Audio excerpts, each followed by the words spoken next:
Bismillahirrahmanirrahim. Assalamualaikum warahmatullahi wabarakatuh. Maha suci Allah, segala puji dan syukur kita panjatkan kehadirat Allah.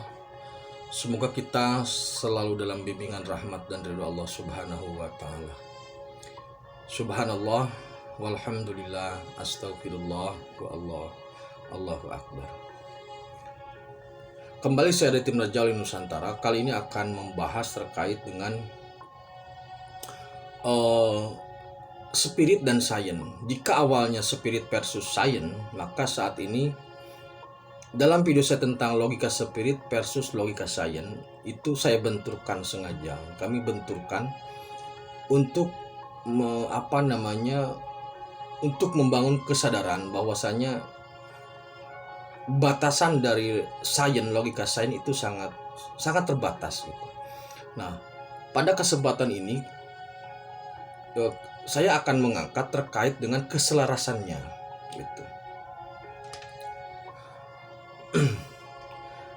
Pada saat ini induk keilmuan itu beragam. Ada yang induknya ke matematika, ada yang induknya ke geografi, ada yang induk keilmuannya ke filsafat.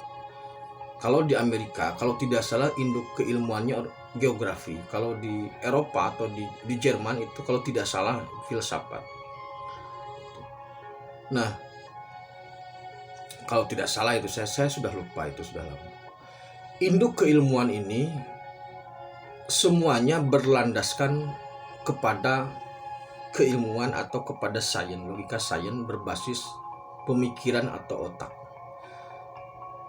Dalam video saya sebelum-sebelumnya itu sudah jelaskan bahwasanya kebenaran yang berlandaskan rasionalitas itu nisbi, ada margin error.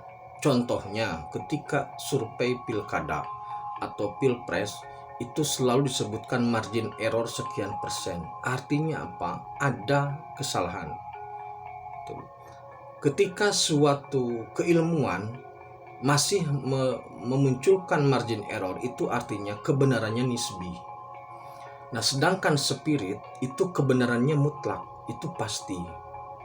Karena di spirit kalau tidak hitam putih. Jadi tidak ada margin error. Nah, spirit tanpa sains, jadi spirit ini memang harus dituangkan dalam bentuk keilmuan sains. Karena kalau tidak dituangkan dalam bentuk keilmuan sains, itu nanti yang terjadi adalah random. Random itu maksudnya begini. Di spirit, pengobatan itu sangat mudah. Sakit kepala, minum air putih, sembuh. Sakit perut, minum air putih, sembuh. Jadi semua penyakit bisa dengan air putih gitu. Tetapi itu kalau terus-terusan seperti itu tidak menjadikan manusia cerdas. Akan memundurkan atau akan menghambat kemampuan keilmuan manusia itu sendiri. Akan menghambat potensi keilmuan manusia. Makanya spirit harus diterjemahkan ke dalam sains, atau sains itu harus di backup spirit. Saat ini masalahnya yang kami maksud adalah sains terlalu arogan dan mengenyampingkan spirit, sehingga kami benturkan bahwasanya sains itu banyak kelemahan. Sains tanpa spirit mentok, tidak bisa mentok. Kenapa mentok? Karena ada kesalahan, ada margin error di situ. Kalau orang sains, contohnya di ilmu kedokteran, ketika pasien meninggal sudah selesai. Tapi di spirit, ketika pasien meninggal diantarkan mau kemana dia gitu. Kayak begitulah kurang lebihnya. Nah, spirit dalam video saya sebelumnya sudah digambarkan sebagai bola basket biar mudah. Sedangkan sains itu digambarkan sebagai bola pingpong lah yang kecil.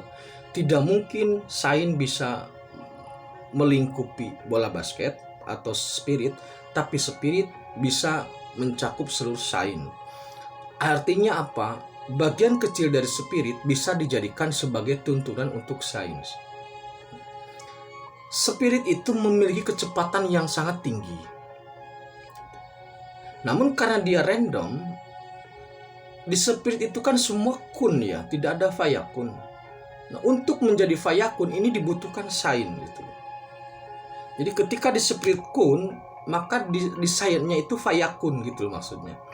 Nah, untuk menjelmakan kecepatan spirit yang mode atau metodenya kun, maka di sains itu harus diimbangi dengan ketepatan fayakunnya. Itu maksudnya begitu. Nah, semisal begini. Yang kemarin saya bahas itu terkait petir power. Di spirit itu sudah ada desainnya. Desain dari baterai yang apa namanya? Mesin atau alat untuk menyerap energi petir itu sudah ada desainnya. Desainnya, efeknya, segala macamnya sudah ada. Nah, ini kalau mau bermanfaat itu harus diturunkan dalam bentuk sains. Nah, kecepatan pengetahuan terkait dengan teknologi petir power itu sudah ada di spirit. Namun kemudian dibutuhkan ketepatan dengan menggunakan metode sains supaya bisa dimanfaatkan. Kecepatan tanpa ketepatan nabrak-nabrak. Tapi ketepatan tanpa kecepatan kapan sampainya? Jadi harus cepat dan juga harus tepat. Saat ini yang ada masih tahap ketepatan, tetapi lempo tidak bisa mengejar kecepatan. Karena spirit polanya lebih cepat. Nah, kemudian seperti halnya teknologi untuk kedokteran.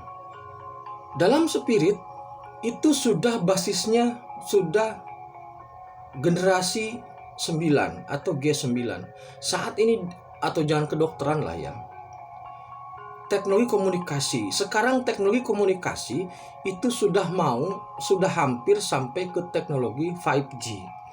Di spirit sudah 9G.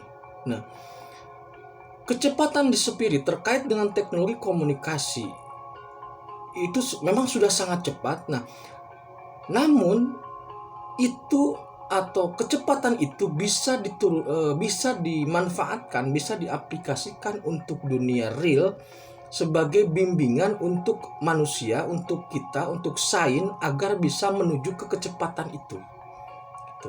Sehingga nanti perkembangan teknologi telekomunikasi tidak selambat sekarang. Jadi kalau teknologi komunikasi dibimbing oleh spirit itu pasti akan lebih cepat. Kalau teknologi kedokteran dibimbing oleh spirit itu pasti akan lebih cepat. Kalau sejarah dibimbing oleh spirit itu pasti penemuannya lebih cepat, lebih jelas dan pasti akurat. Maksudnya seperti itu. Kalau sekarang kita menggali sebuah puing atau sebuah tempat situs lah seperti itu, kalau dengan bimbingan sains saja itu akan sangat lama, dibutuhkan waktu yang sangat lama. Tapi ketika menggunakan spirit itu waktunya relatif sangat-sangat singkat. Karena apa? Karena spirit bisa menjangkau informasi terkait masa di mana situs itu dibuat. Itu. Jadi kecepatan spirit dalam menjangkau informasi, kecepatan spirit dalam menjangkau teknologi itu bisa menjadi satu rujukan, satu bimbingan bagi sains agar bisa berkembang lebih cepat. Senjata pun bisa saja sebenarnya. Senjata bisa saja jika itu bermanfaat, tapi kalau tidak bermanfaat nggak usah. Jadi perpaduan antara spirit dengan sains, antara agama dengan spirit, antara teknologi dengan spirit, antara sejarah dengan spirit, semua hal itu nanti akan merujuk perpaduannya atau kolaborasinya itu ke spirit. Kenapa demikian? Karena spirit itu kebenarannya mutlak, tidak ada margin error. Semua desain terkait dengan apapun di spirit sudah lengkap. Seperti halnya bank gitu loh. Jadi bank teknologi ada, bank sejarah ya ada, agama ya ada, semua ada di sana. Itu tinggal diturunkan sehingga nanti menjadi manfaat. Kenapa harus diturunkan ya? Kenapa harus diturunkan? Karena tidak semua manusia bisa menjangkau spirit. Gitu. Karena tidak semua manusia menjangkau spirit, maka harus ada jembatan antara spirit dan orang itu. Nah, jembatannya itu adalah sains gitu loh. Tidak semua orang bisa memahami ilmu kedokteran. Tidak semua orang bisa memahami spirit. Kedokteran kalau diimbangi atau dikolaborasi dengan spirit, nanti ilmu kedokterannya lebih cepat. Ketika ilmu kedokteran lebih cepat dan lebih mutlak, maka nanti ilmu itu akan lebih bermanfaat. Maksudnya begitu. Jadi ke depan nanti akan ada kolaborasi yang merujuk atau bersandar pada kemampuan spirit. Nanti semua orang berlomba ke sana, kemudian diaplikasikan. Bisa saudara bayangkan jika seorang hacker mampu menembus spirit. Teknologi mana yang tidak bisa dia bobol? Jika dia orang jahat. Tapi kalau sudah spirit tidak akan jahat. Jadi jika seorang sudah mampu tembus ke spirit, maka semua data, semua jaringan itu bisa dilihat secara jelas. Itu maksudnya seperti itu. Jadi teknologi di spirit sudah sangat lengkap. Demikian terkait kolaborasi atau terkait kolaborasi lah antara spirit dengan sains. Terima kasih, tetap tingkatan iman dan amal soleh. Assalamualaikum warahmatullahi wabarakatuh.